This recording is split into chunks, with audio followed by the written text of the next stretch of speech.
let's talk about NXT, May the 21st, 2023. We're going to start with news and notes. One note, Sexyy Red will be on NXT next week. This can only go one of two ways. Either it could be absolutely hilarious, or it could be an absolute disaster. There's just no middle ground to it. Sexyy Red's going to bring a lot of attention to a show that not only needs it, but also deserves it. NXT has been a really good show for a long time. It's been a fun show. It's the best show to host somebody like Sexyy Red because of the talent that they have at the top with like Trick Williams and Lash Legend, etc. And she really fits in with them, you know? So this could work out well if they give her something interesting to do and if they utilize her properly. But, you know, I just keep thinking that she's going to show up in a bonnet or wearing pajamas or something stupid like that, and I'm just going to be grossed out and disgusted and not want anything to do with the show that I love because Princess Hoodrat showed up and ruined the party. But I'm going to be positive, and I think that everything was going to be fine. You know, it's going to be fine. I hope. Oh my God. But I don't care what she does. I'm never going to become a Sexyy Red fan. So I can tell you that. But here's to positivity. We're going to be positive. We're going to think that Sexyy Red is going to do something good. All right, let's talk about Ivar. Now, I don't really care about Ivar. I don't care about Ivar at all. But there is one thing I want to discuss, and that is his injury. Because Dave Meltzer, in the Wrestling Observer newsletter, says, quote, Ivar was announced as being injured from an attack by Gallus. He's just being given time off because he's working so hard of late, but it's nothing serious and just an angle. Everybody says, oh, okay. Meltzer, who lives in San Jose, is absolutely a doctor and knows that Ivar is just, you know, chilling. He's working so hard lately. Just so hardworking Ivar. Ivar didn't respond it. There has been a lot of misinformation floating around about me. Let me clarify. Yes, I am injured. Yes, it is very serious. No, I have not had surgery. Still trying to figure out all the options and what this means for my future. So, it is very serious, actually, Dave. And people wonder why I make videos of criticizing Dave Meltzer. He couldn't even get this right. This is what happens when you listen to people who gossip. I mean, it's a minor thing. But is anybody going to come out and say, we apologize, we had misinformation, you know, Ivar's injury is more serious than we thought, or our source was incorrect, or, you know, put it on the source, of course. Or anything? Is going to be any kind of renunciation of this statement? Probably not. Most of you probably not even going to know that this statement was made because Meltzer harps on all the things he gets right. He absolutely ignores all the things that he gets wrong. So, anyway, let's get into the rest of the show because the rest of the show is actually kind of fun. Fallon Henley defeats Thea Hale to qualify for the Women's North American Championship ladder match. Chase U got ejected earlier because of Ridge Holland grabbing a chair, which a bunch of other guys were out there too. This is a bunch of people floating around outside the ring, and everybody got ejected. This was a minor distraction for Thea Hale, who ended up getting run into the barricade as she had Fallon Henley in the Kimura. Fallon Henley then hits a big move. I didn't even write down what her finisher was. And she pinned Thea Hale. After the match, Jasmine Nix assaulted Thea Hale and beat her up. Later, Fallon and Jasmine had a conversation where Jasmine said, well, hey, I knew you didn't need friends the whole time. And Fallon Henley was like, yep, that's correct. I didn't need friends. She's like, that's why I waited till after the match to help you. And she was like, that was interesting.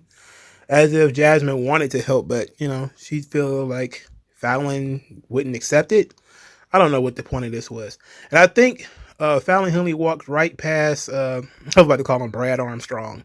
Jesus, Brooks Jensen, and didn't even say anything to him. I think that was a little Easter egg, is that they walked right past each other without acknowledging one another. For the other half of this match, you had a big brouhaha backstage between Riley Osborne and Ridge Holland. Ridge is tired of Riley judging him. Riley is tired of Ridge, thinks he's a liability. They got to arguing. Andre Chase said they should wrestle each other next week to figure out, to settle it in the ring, and they agreed to do so. So that's going to be not so interesting. Small-foot European guy versus big-foot European guy. And looking at the way they book things nowadays, the money is on the small-foot European dude. Jesus. Unfortunate. Next, Nathan Frazer and Axiom. They're backstage. Both of them are former Heritage Cup champions. They run into Tony D'Angelo. They reminisce about the time when they were Heritage Cup champions. They mock the name A-Kid, as the family does. I guess they don't know that A-Kid is Axiom. And he was one of the first Heritage Cup champions, if not the first, if I remember correctly. I don't remember which one he was. But I think they mentioned that Frazer's name was not on the cup, because all the champions' names are on the cup, and Frazer's name is not on the cup. And they then mock Nathan Frazer and Axiom for not wrestling the OC for the tag team titles. They say, hey, look, we're not in a rush to give some main roster team the tag team championship match, but we will give it to an NXT team, to which Tony D'Angelo basically took that as a challenge and said, you'll fight my guys, right? And they said, yeah, sure, we'll fight your guys. So Luca, Cristofano, and Stax got a tag team championship match against Axiom and Nathan Frazer. When the match is thrown together like this, you know that the contenders are going to lose. And that's exactly what happened. In a roll-up victory, Axiom and Nathan Frazer defeat Luca Cristofano, and Stax. No quarter catch, guys. They attacked Tony D'Angelo from behind, caused a slight distraction, which led to a huge brawl after the match. Then the OC jumped Axiom and Nathan Frazer to put a little bit of emphasis on what they do. A lot of attacks after the match on these shows. It's becoming a little too much.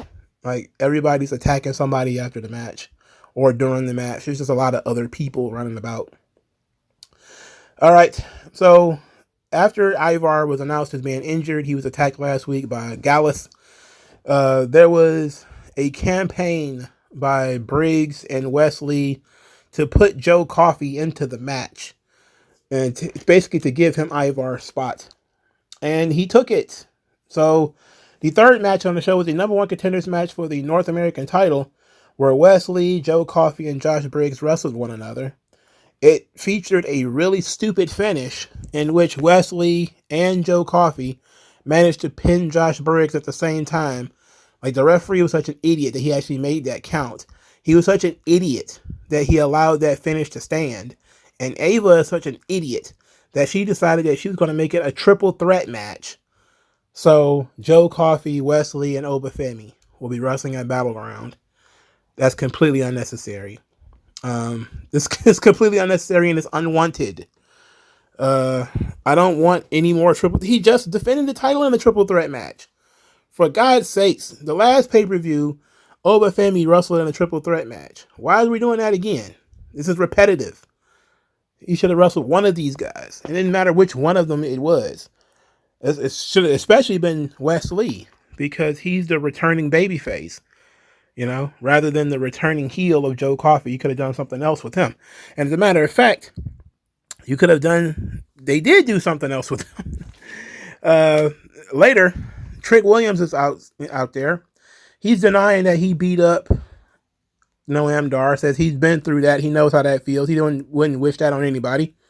And said that if he had attacked Noam Dar, there'd be a size 15 Jordan logo on his forehead, because he don't attack people from behind. Jakara Jackson and Oro Mensah both came out there and blamed Trick Williams for attacking Noam Dar. They wanted him to admit it. Lash is still defending this man, this Trick Williams, Trick Willy Wonka. And then all of a sudden, here comes Joe Coffey. And Joe Coffey's like, oh, you're wondering why I'm out here with me mustache. Look at me mustache. And he's probably twirling it or whatever. And he just looks like he shot Wyatt Earp or something like that. I mean, he's just, what the fuck?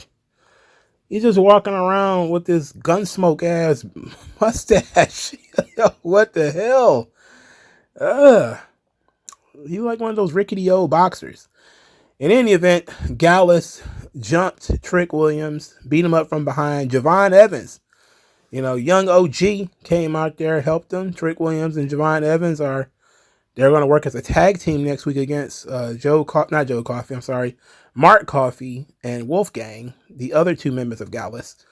So they're going to try to get us to believe that Gallus attacked Noam Dar, when it's probably not going to be Gallus. I'm waiting for the Lash Legend admission that Trick Williams did not attack Noam Dar because Trick Williams was with her. That's the punchline of this thing. I see it coming. And it needs to it's going to hit like an atomic bomb when it actually comes out. And it's going to be fun. It's going to be some real good. I can't wait. That's going to be fun. You can see this one coming because she's not saying why she knows that Trick Williams didn't do this. But there's only one way she would know. And that she was handling business at some point in time. So this is going to be fun. I don't know, man. Trick Williams he's still feuding with like lower card guys. I'm not a big fan of that, but they have to replenish the roster because they just took Ilya and Carmelo, and they need to bring some other guys up. And it doesn't seem like they had anybody ready. So they left Trick Williams basically with his charisma. They try to carry mid-card stuff. I'm not sure that this is the smart decision to have him feuding with Noam Dar and Gallus. You got to have somebody. I mean, for God's sake, send somebody back. That's why I keep pushing week after week. Push Cedric Alexander back to NXT. There's so many people that you could have sent back to NXT just until somebody else is ready.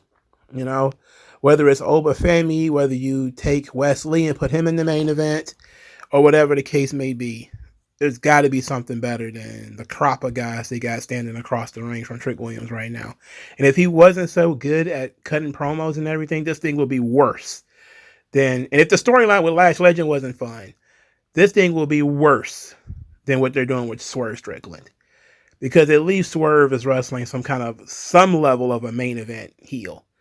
Trick Williams is wrestling guys who was on 205 Live and a guy who was a main event dude on NXT UK. Not exactly looking to fill buildings here, But Trick Williams has such tremendous charisma, and his promo segments are entertaining. So there's a lot that you can get done with him. I just wish that they had a plan, and it doesn't seem like they have much of a plan at this point. Robert Stone was trying to chat up one of the new recruits backstage. He's get cut off by Alexis King, who thinks that he should hitch his wagon to him. But Mr. Stone hates Alexis King. He tried to fight him a couple of weeks ago and got beat up right before our buddy, what was his name again? He got fired. Oh, I forgot his name already. Mr. Come Tuesday. What was his name again? Von Wagner. Von Wagner got fired. So they're continuing that Mr. Stone hates Lexis King. They got into it. Lexis King walked off. Ava says, hey, Lexis King, you have a match tonight against an unnamed opponent of my choosing. So he goes to the ring. Then Robert Stone comes out. And his opponent is Dante Chin.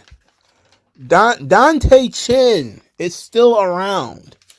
He's still on this program. This is a level up mainstay, a absolute jobberino. And he pins Lexis King with a little bit of distraction from Mr. Stone to give Dante Chin a good win. He was the guy who Drew Gulak dropped him on his head. Maybe that's the reason why he's getting this opportunity, is because Drew Gulak was a bully and dropped him on his dome piece. I would hope that's not the case. But Jonte Chen's one of the guys from NXT 2.0 who got injured almost immediately. His push got killed, and now he spent, a great deal of time injured, and then he spent the rest of his time on Level Up. He's one of these guys who probably should have been fired. And now he's beating Lexis King, and apparently he's going to be managed by Mr. Stone. Look, I don't have anything against not Lexis King, but Dante Chen. But for God's sakes, brother, you really you dusted the mothballs off this guy. I mean, I know he's a young dude, but come on. It's like you really really was digging in the crates for this guy. Dante Chen? Sheesh. Just big old sheesh. If it wasn't for Lexis King being such a interesting and funny character, he wouldn't be able to come back from this because Dante Chen blows, but whatever. So Idris Enofe admits that he's cooked. He's in trouble. He's bad luck. The mirror, the black cats, everything is no good. So Malik Blade says, look, man, you got to be positive. But he still doesn't want to go ringside with Brinley Reese's match because he doesn't want to run the risk of her getting bad luck. But she's so in high spirits, she doesn't even think about it. She said, whatever you guys think is the best thing. And she goes out to the ring because she's going to wrestle in her North American qualifying match against Miss Jada Parker. Ooh, and the crowd loves her. And she seems to like the attention. She smiles a lot for a heel. She seems to be very entertained by the audience's attention. But that girl fine, goddamn. So they told the story. It's a simple story. Brinley Reese was doing okay while Malik Blade and Idris Enofe was backstage. And then they wandered out near the ring and Brinley Reese gets beat. She got Jada Parker's finish as a running hip attack, which is, the butt smash. And there's a lot of women doing that. And that hip attack in the corner, especially Toni Storm's, it looks brutal, but the one that Jada Parker does actually looks kind of weak. I wish they would find something else. I mean, it's something she could do on everybody, and it's, believable with all that ass she got. But I don't know. I don't know if I buy it. It's okay. But Jada Parker being in the North American Championship qualifier is the right move. I think she's still the favorite to win it, even though I don't think she probably won't. But she should be a favorite to win it. The other women's championship, the one that Roxanne Perez holds, doesn't have a contender, and Ava promises she's going to figure out who that opponent is going to be next week. When you look at the roster, a lot of those women have been beaten already, or they're in that North American Championship division.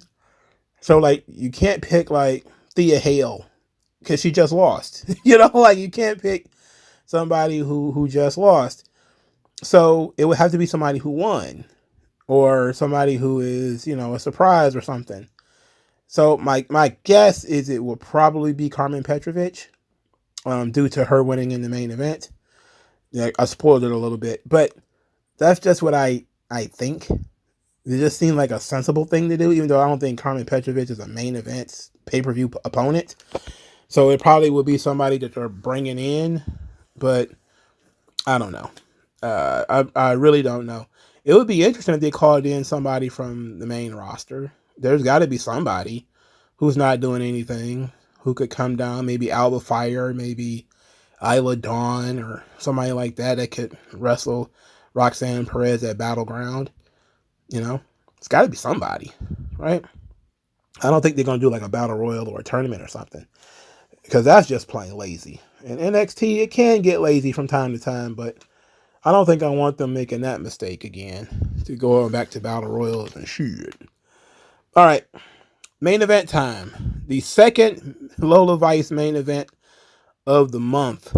Lola Vice and Shayna Basler are defeated by Carmen Petrovich and Natalya. So, Carmen Petrovich and Natalya, they were in matching gear. Oh, they look so cute. Natalya's face, my lord. She's like a talking mannequin. She's like some out of claymation.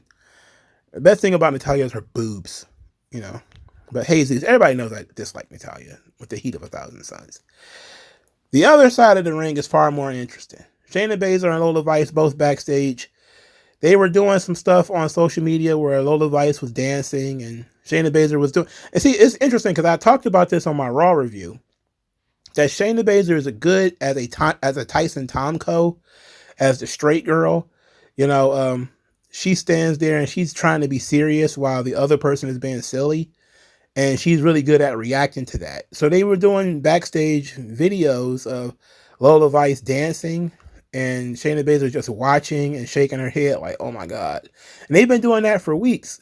As they've been paired up, they would do something and Lola would start dancing and that would frustrate, Shayna Baszler, or she'd just be like exasperated, like, oh, I can't believe she's doing this. So while they're backstage, Shayna Baszler asks Lola Vice to keep the dancing to a minimum in this match. She wants to win. Lola Vice says, I'm all business when the bell rings, but I'm a Latina.